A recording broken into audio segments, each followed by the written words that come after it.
Yeah.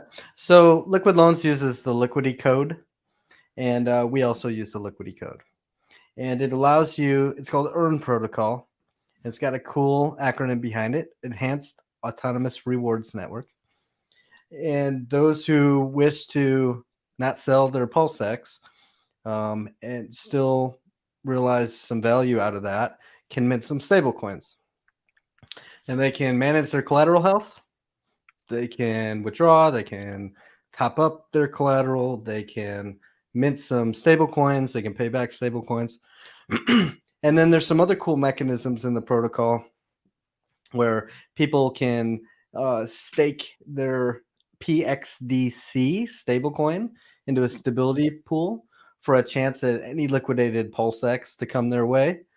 And then also they're incentivized to be in that pool through a release schedule of EARN tokens, EARN tokens. When you stake those things in the staking pool, you get all the fees in the protocol. This is a zero interest loan that people can take to mint stable coins, but there is a borrowing fee. That borrowing fee gets flows right over to the stakers of the EARN token. So those guys and gals are constantly collecting more and more stable coins just for staking EARN tokens. They're also on occasion earning some PulseX, because when there's redemptions in the protocol, which is a really cool mechanism, by the way, it's one of the key things that keeps the tokens stable, actually, the stable coin stable.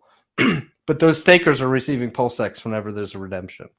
So you can stake your stable coin for some EARN tokens and some PulseX. You can stake your EARN tokens for some PulseX and some PXDC. It's just really neat. It's very similar to Liquid Loans, but now people with PulseX get to play the same game. And that does provide value to the chain, by the way. So on thriving chains, you want to see more than one native stablecoin. Bridged in things that are wrapped have risks associated with them, right? So USDC, for example, has its own counterparty risk. It's controlled by Circle. It can be shut off, right? Well, when you bridge that in from another chain, and it's now a wrapped thing, a wrapped USDC, you just introduced even more risk. And that risk is, where's the backing for that stablecoin? Well, it's in the pool. It's in the bridge pool. So if something goes wrong there, the USDC would go to zero, right? If a bridge gets hacked, if a team withdraws the original USDC that was in the pool, that's when the wrapped USDC that's usually redeemable back in the pool no longer is redeemable, so there's a bank run, right? So there's all sorts of risks with just bridging in stable coins and thinking that PulseChain is going to be perfect. That includes DAI, which has its own risks. So on a blockchain, you want to have native minted stable coins that don't have the counterparty risk back at Circle or a big organization, that also don't have the counterparty risk of a bridge. They have multiple ways to arbitrage, so you can redeem it back for $1. That helps. That's actually what keeps it at its peg. But when you have multiple native stable coins that can also be traded back and forth, now you have this constant, somebody sells, but then somebody buys it back because they get more of the other one. And now you have multiple stable coins all keeping each other stable through their own arbitrage from their redemptions, but also from their own trading back and forth. That's the whole reason why Curve exists on Ethereum chain, to pair all these things together, keep them all stable to each other. So we want that on PulseChain, multiples. And now people can mint their stable coins off of their PulseX the similar way they can mint their USDL off of their Pulse. Yeah, and what is the difference? Because you mentioned 0% of fees or interest. Is that what it was? What is the difference? Do you just need to over collateralize like you do with PulseChain, or what is? Same way. Same. So you bring in some value, and you can mint value against the value that you brought in, right? So you have a minimum ratio that you have to have, and that's 110%. So you can put in 110% of the value of what you're about to mint. But of course, if the price moves against you, you're going to lose that PulseX, for example, right? You open yourself up to liquidation. That's a scary word for a lot of people, by the way. And I do want to explain the difference of liquidations on a central exchange versus liquidations on something like an over collateralized debt position, an ODP, or a collateralized debt position, also called a CDP. That's what this is, a CDP. So liquidations perform differently on an exchange when you're leverage trading. Okay, so here's a scenario. Let's say you go off to KuCoin or something, and you open a long position with BTC and BUSD, and you leverage $1,000 that you have in your account balance, and you do a 20x leverage position. All right. So you have $1,000, you lever it 20x, and now you're trading with $20,000 worth of value. But if the price of BTC drops by only 5%, your account balance gets wiped out. You lose your $1,000. And you also lose the 20,000 you were playing with. It's gone, right? Your position's just literally closed. So what they gave you to trade with is gone, and what you initially started with is also gone. You're completely liquidated. You lost all your money, all the money you brought to the table. All right. And you lost it very easily because you levered up, and a 5% move in that scenario, you lost everything. Now, that's extremely different from how stablecoins like LUSD or even DAI or USDL or PulseX dollar coin are generated. So let's say that you put up 20. Here, it's kind of inverse of that. So let's say you want to put up $20,000 for the PulseX, and you mint yourself 1,000 PXDC. So you can actually sustain the direct inverse of what happened on the exchange. Now you can sustain a 95% market drop, right?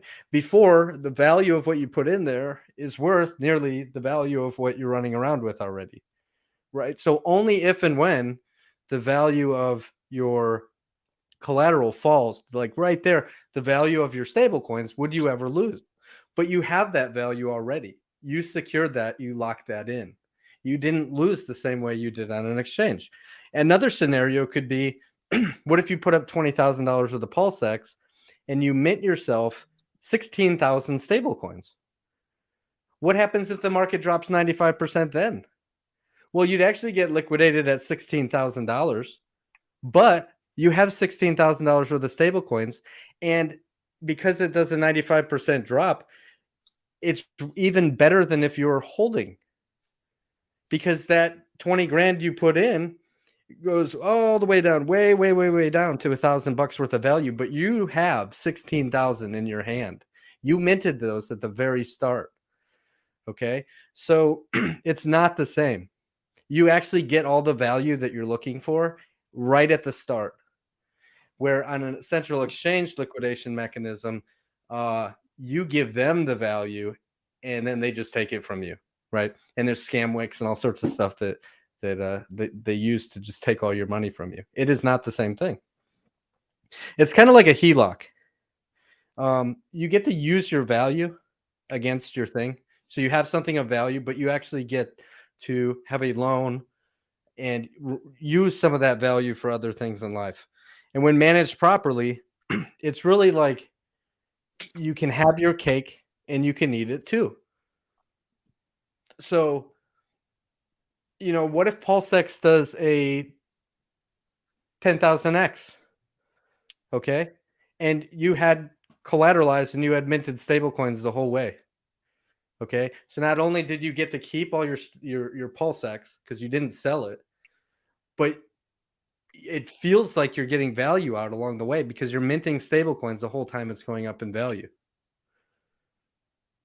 Oh. So there's major benefits. There's a difference between bad debt and good debt. Bad debt is when you have no money and you need to go get a loan from, a bank or a payday place, and you need money just to survive, and then you pay those guys. You become their investment vehicle, and they're using you to extract value because you're going to pay them in interest, forever until your loan's paid back, right? So you actually have less than you started with. You're using their money, and you put yourself in the cycle of constantly being in debt. But that's very different than if you already have something of value, whether that's a house, you could do a HELOC against it, or a 401k, you could take a loan out against your own thing, or it's crypto, you could take a loan out against your, you could take a loan out against your ETH for LUSD. You could take a loan out against your ETH for DAI. You could take out a loan against your Pulse for USDL, a loan out against your your PulseX for PXDC. That is good debt. You're putting your money to work for you, because otherwise the only temptation is to sell. And it really sucks to sell, by the way. You have $20,000, okay? I have $20,000. You know what happens if the price goes up a lot? Let's say it goes through 10 doublings, because Richard talks about that all the time. You could have sold on a double, sold on a double, sold on a double, all that, right? Well, if you had 20 grand and you just hodled it until it did its first 2x, and then you said, oh, sweet, I'm double up on my money. So you sell half your bag. Now you have a free position, and that's a cool narrative. Hey, I have a free position. It didn't cost me anything because I already extracted my initial. Cool. Congratulations. And you keep doing that over and over and over. And you do that through 10 doublings as the price goes up and down. Oh, it hit another doubling. So you sell half your bag again. Goes through another doubling. You sell half your bag again. And then after 10 doublings, you have $220,000 worth of value. Congratulations. You turned 20,000 into 220,000. You're very proud of that. You go to all your friends and you say, wow, this PulseX thing or this Pulse thing, I made a whole bunch of money on it. I more than 10x my value, and I sold the whole way up. I DCA'd out. I sold on a double, sold on a double, sold on a double, all that, right? But then when you call me and you try and tell me the same story, I go, oh, why'd you do that, man? Because you could have held the same time. You know how much you'd have if you held? Come on, right off the top of your head. How much would you have? 20,480,000. Like because, 2 or 20 million, one of those. Yeah. Right. Because you would have held 20 grand until it turned into 40 grand, and that would turn into 80 and 160, 320. Right. And eventually it would be, if you're holding PulseX, it would be $20,480,000 worth of PulseX. But that's super hard for people to do mentally. So with Hex, like it was easier for people to hold through because you stake it and you can't sell it, right? So the early participants and even the current participants will experience it in the future, but those people are not selling, and that whole narrative saving you from yourself, there's some truth to that, where if the thing keeps going up in value, you can't sell and dump your bags. So how do you have that same mechanism for Pulse or PulseX? Well, you can't really replicate Hex with it, but what you can do is give people a mechanism that locks it up, which is good for the price, and they can extract value without having to sell along the way. It really sucks to sell, by the way.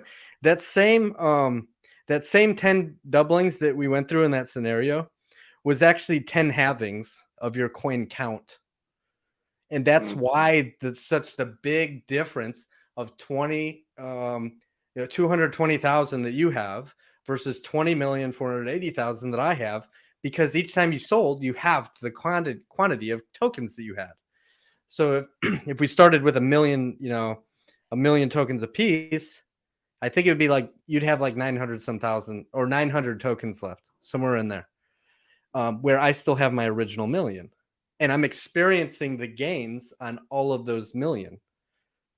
All right. So that's why, without even talking about loans, that's why you don't want to sell with something that's likely to appreciate over a long period of time. The people who say, oh, DCA out, well, that sucks. Looking back, the people who DCA'd out of Bitcoin are kicking themselves. Why'd they DCA out in the first few years of Bitcoin when it did a 6 million X? Right? They could have been holding the same amount of Bitcoin today that they first had back in 2008 or 10 or whatever, right? So that's what you're looking for. Now, here we are with a brand new blockchain where the prices are likely to be the lowest at the start. Maybe there's a dip initially or whatever, right? But hopefully what we see is years from now, the value of all these tokens, Hex, Pulse, PulseX, right, are all way, way higher than at the start. So do you really want to DCA out? Or do you want this option where you can say, man, I've got $1 million worth of value. I'm super tempted to sell my bags. But wait a minute. Why don't I just collateralize this instead? And I take a loan out against my own asset, right? Now you have that value that you were craving. You can go do the things that you wanted to. Or if you didn't need that money, you just stake it. You stake it into the stability pool. And if you want to pay back your loan, go ahead, unstake from the stability pool and go pay back your loan.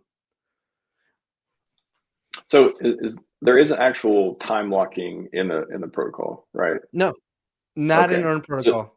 So the incentivization of you not, there's no time lock there. Right. So the incentivization of you not taking the loan, not wanting to sell it, is that if you stake it, then you're earning yield. So that encourages you not to sell it anyways, because you're making yield, right? That's kind of like the reason you wouldn't want to sell. And it's not time locking, but it's just that this pushing in the direction of no, don't sell. Yeah, making yield. Why would I sell? I'm making yield. Okay. Right. I'll clarify and that. There's a lot of questions people have along the way, like, well, what if somebody gets liquidated? Doesn't that cause sell pressure? Well, not exactly. Not in this protocol, not the way you think, because actually liquidations in this protocol are instant and it gets spread across the community of stability providers. So all those guys get just a little piece of PulseX. You're not going to see a guy race off to PulseX to go dump the $1 he just made from a liquidation, right? Or the $5 he just made from a guy getting liquidated. So alternatively, there are protocols like DAI where one guy captures all the liquidation, and maybe that's a big amount, and then he dumps it all, right? So it's different in mechanics on how a liquidation happens, how it relieves some of the sell pressure by spreading it across the community. There's like some anti-will manipulation mechanisms in it. It's really hard for first off, there's time weighted and time volume averages for the price. So if a whale wanted to manipulate like the collateral, let's say the collateral is PulseX, if he wanted to manipulate that and hold the price down, he's dumping his own bags to do that. And our thing is looking across a number of liquidity pools, and it's time weighting averaging all of them, right? So that guy has to hold the price down while he's getting eaten up by people buying it up. So he's trying to wick the price down and hold it down for 30 minutes. And he's just giving away all his PulseX. He's just dumping the price on himself. Okay. But for what gain? Because what if there's only one vault that's down there by the liquidation point anyway? What if there's only 2 vaults down there, right down by the 110% mark? What if everyone else does the right thing and they collateralize safely at 200, 300, 400%? Okay. So what? He's going to liquidate a little guy, of his, couple $1,000 worth of PulseX, and he's going to gain that. He's not even going to gain it because it's going to get spread across the stability pool. Maybe that whale is only one guy in there. But oh, by the way, the only way he got his stable coins to participate in there anyway is he had to probably collateralize at some point, or he had to buy those on the open market. So all he's doing is dumping his own bags to gain a little fraction of some smaller guy's bag. He literally wrecks himself trying it. So there are imaginary horribles that have all been thought about. And that's the reason why LUSD over on ETH chain is the most stable coin on the entire Ethereum chain through all market conditions. It just stays at $1. It pegs itself back to $1 because it's got a guaranteed redemption mechanism from the protocol. You can always so in Earn protocol, you can always redeem one PulseX dollar coin for $8 worth of PulseX. And it actually just grabs that from the lowest collateralized vault because it's raising that guy's collateral health when it does that. It's paying off some of that guy's debt. And yes, it's giving you some of his collateral, but it's not liquidating that guy. It's actually helping him by paying off some of his debt for him. And it raises his collateral health. It's actually really cool how a redemption works. It pegs the price back to $1. It raises the collateral health of the entire ecosystem. It's beautiful. Got a question from RHMax here. How does the loan get paid back? What are the options? Yep. So you can always bring back stable. So whatever stable coins you mint, right? You can just bring those back and pay off your debt. You can do that in pieces. There's no monthly payment that's required. There's a one-time fee at the beginning that goes to the stakers, but you just have to bring them back all at once or bit by bit. The other way you can get paid back is through a redemption. If you're like the lowest guy on the totem pole and some other guy decides to run a redemption, which isn't all the time, but if somebody chooses to do a redemption, you could just see your loan get paid back for you, right? And leave you with the excess collateral that's yours, that excess PulseX. You just look and you're like, oh, my debt got paid for me. Oh, cool. How does that work again? How does the debt get paid for you? So, okay. So you have all these people who have debt positions all the way from 110% collateral health up to whatever, right?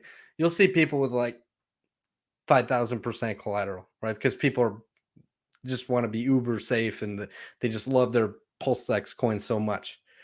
And they'd rather sustain like a 99% dip and still have their coins, which is a little weird. Most people would like to sell the top, but some people just want to keep those coins even through the biggest of dips, right? So you'll see people that have collateral health at 110 all the way up to whatever. Now, when no stable coins are actually stable just because you say they're going to be stable. They're stable because when somebody dumps one, and this includes USDC, if somebody dumps USDC in the ETH pool, like USDC paired to ETH, somebody dumps a bunch, the price of USDC actually moves because you just changed the ratio. So you took ETH out and there's more USDC in.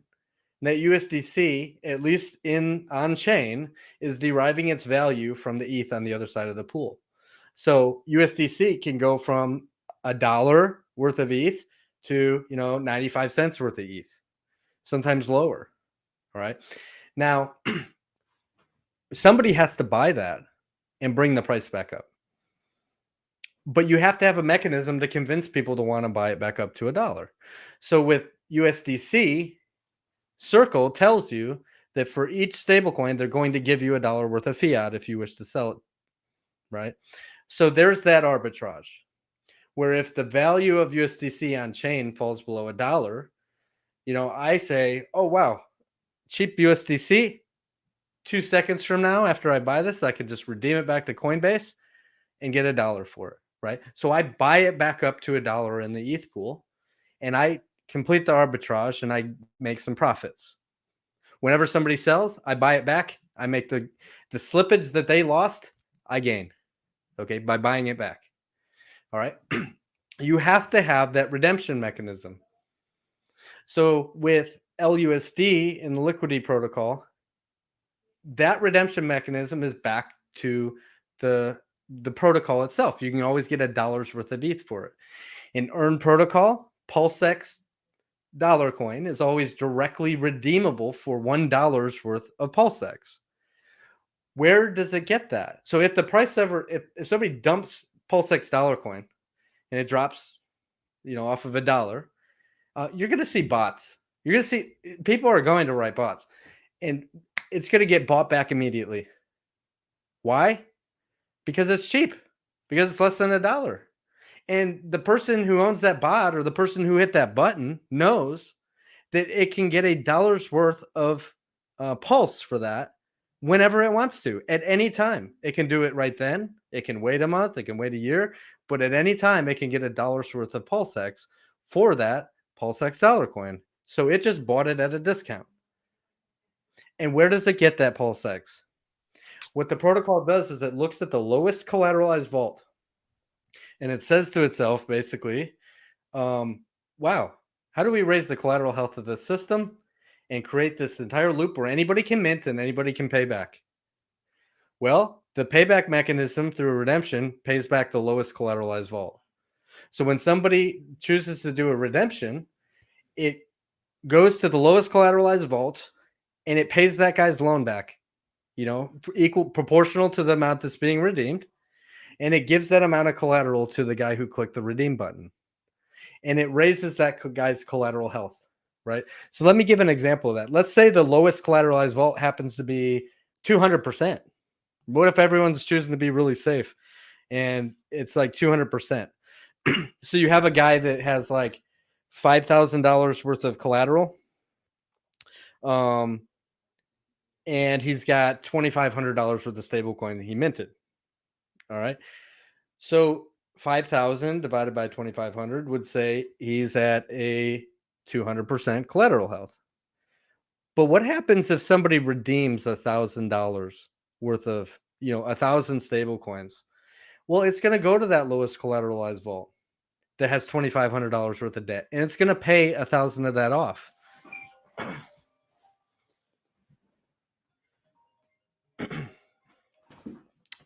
So it's going to pay 1,000 of that off, right? So now the guy's debt is only 1,500, but it also took $4,000 for the PulseX from him. So it had to take it proportionally. It gave $1,000 worth of PulseX to the redeemer. It closed out $1,000 worth of debt. So now the guy has $4,000 worth of collateral divided by 1,500. Wow. His collateral health just shot up to 266% because 4,000 divided by 1,500 is 2.66. That's 266%. You just saved that guy who may have already spent his stable coins. Maybe he wanted to pay his loan back. It doesn't matter. He was the lowest collateralized guy, and you just raised his collateral health by paying his debt back for him. And you completed an arbitrage, and you pegged the price back to $1, and it closed this whole closed loop system. Wow. So why you'd be incentivized to do that? No, that's really an interesting outcome. So you arbitrage, you get that gain, and then you can also incidentally pay off other people's loans in the system. Yeah. It's absolutely amazing. Anybody can mint, and you can pay back your own loan. But if you're the lowest, from the bottom up, other people, can actually pay back your loan too for you and raise your collateral health. If there's redemptions being run, redemptions aren't run all the time, by the way, because like I said earlier, in a perfect world, there's other arbitrage opportunities like stable coins paired to stables, right? So people are just trading back and forth there and just accumulating or whatever from when somebody sells and needs some slippage, the next guy buys and he gains that slippage, right? So redemptions literally don't have to happen all the time. But if necessary, or if somebody wants to, right, what pegs this thing back to $1 and guarantees that is that there is a redemption mechanism.